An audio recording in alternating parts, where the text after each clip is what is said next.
Today's video is about what could you achieve 1 year from today if you started today. I'm going to talk you through the 5 steps to achieving that dream in 1 year.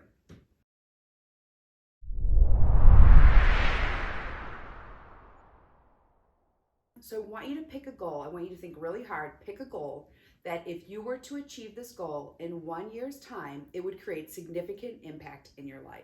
And I'm going to walk you through the 5 steps that are going to help you achieve that. And we're going to talk about some examples along the way. The first step is I want you to imagine the possibilities. What would create significant impact for you if 1 year from today, you stood there and said, I achieved this? In 1 year's time, you could get a real estate license that you've always been talking about. You could start and apply for college and start earning your college degree. You could lose 50 pounds at a meager 1 pound a week. Decide to move. Put your house up for sale, find a new place to live, and you could move into that new place all within a year.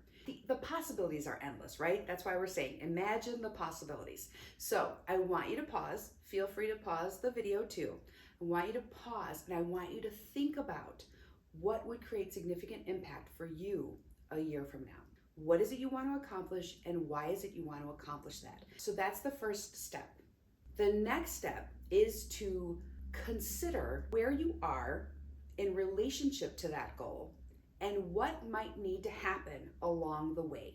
For example, if you want to run a marathon, what would need to happen?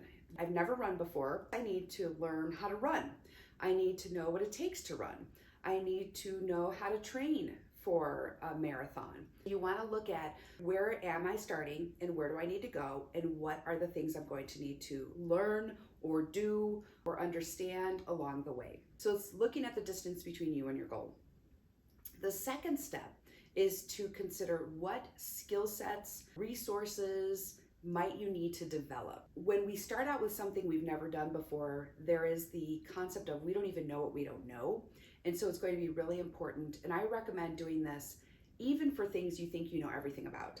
I would recommend looking at resources, talking to experts, looking at your sphere of influence and finding out who are people that I know and trust who can give me insight into this experience. For example, I would talk to my friend who's already run a marathon.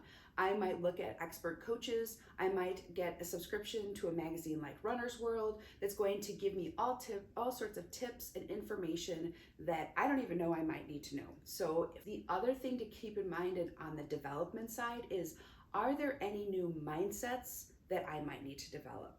It might be that you think of yourself as, I'm not an athlete. I'm not a person that works out. But if this is a goal or a dream that's important enough for you, you're going to need to change your mindset about that. And you're going to believe and tell yourself and learn to be, I'm a person who runs on a regular basis. I'm a person who runs long distances. So that's what the second step is, learning what am I going to develop. Resources, information, knowledge, skill sets, and connections. The fourth step is actually to design the path. This is thinking about if I want to run a marathon, for example, here in Arizona, we have a big marathon called the Rock and Roll Marathon every January. Something to consider is if you're running in January, you may need to start training in the hottest time of the year here. So when I say designing your path, you want to look at what are the key milestones I need to hit. 20 miles by this date, 15 miles by this date, 13 miles by this date, and you might back that all the way up to I need to start within a month or two, which means you're also giving yourself time to prepare, time to learn, time to understand what the training process is going to look like, time to get the gear that you're going to need, time to talk to others. That is what you want to do in the design phase. The other really important thing to think about here is you also want to think about what other commitments do you have during that time. What other key dates are going to fall during that time? Consider family commitments. What are your work commitments? Are there specific conferences that you need to go to? Are you traveling at certain times of the year? Think about, how am I going to accomplish this goal? What is going to be required of me to accomplish this goal? And how am I going to make time in my life to make this happen? Because remember, our what and our why, this is important to me because I'm going to achieve X. Step 5 is about looking at what is the plan? Is the plan working for me? What types of shifts and changes do I need to make? Two other things to consider in step 5 is one, we're going to want to track and ensure that we're doing the daily work.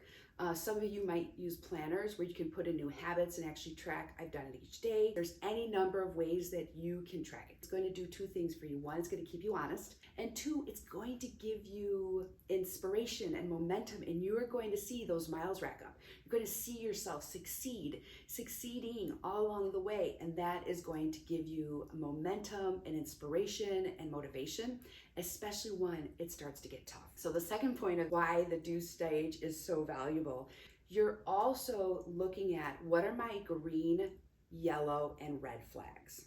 Green flags indicate I am on track and I am making progress toward my goal. Yellow flags indicate that you're wobbling. What is a yellow flag for you? So if you're training for that marathon, a yellow flag may be that I miss a major run. If you're missing certain types of workouts, if you're finding that you're getting really tired and you're not eating appropriately, if you're not sleeping appropriately, if you're not hitting your green flags, right? Your yellow flags look like something very specific. You want to create an action plan that's going to help you get back on track. Red flags mean you're off, right? You are off track. You've fallen off the wagon, and you need to do some work to get back on track, right? You may need to readjust your goal. For example, I wanted to run a marathon. A friend and I were training together. We decided we were going to train for the half marathon first. We both had young kids, and it just wasn't feasible for us at the time. So we had to make some adjustments. So that's step 5. And what I want you to keep in mind, so the last part of all this to keep in mind is that you may not achieve 100% of your goal, right? My goal was always to run a full marathon. I got to a half, which is still a major achievement. And someday I might still run the 26.2. But I ran further in a race than I ever thought I would, right? So that's what I want you to keep in mind. You are going to achieve more than you ever thought you could using this process and implementing it over a year's time. And the cool thing is that you are going to show yourself what you're capable of. And that in itself is life-changing. Because if you can accomplish big goals like this for yourself, just imagine those possibilities. If you could achieve a major goal like that every year for yourself, just think what you're capable of, right? Just think what you could do. So that is, in a nutshell, the 5 steps for how to accomplish your biggest dream in 1 year. So I'm excited. I know you could do this. And if you like the video here, go ahead and give it a thumbs up. If you love what we're doing here at Love Plus Business, as we love what we're doing here, please hit the subscribe button. One of the things I wanted to share with you is that if you think this is a message or a process or a video that someone in your life could really benefit from hearing, I know that I always benefit from hearing these kinds of things because I get stuck in my own head. As I set off to accomplish the big things that I want to accomplish for myself, send it to them. And once again, always feel free to drop your comments, questions, concerns into the comment section. We love to hear from our audience, and thanks so much for tuning in. Go do big things in 2023, and we'll see you again next time.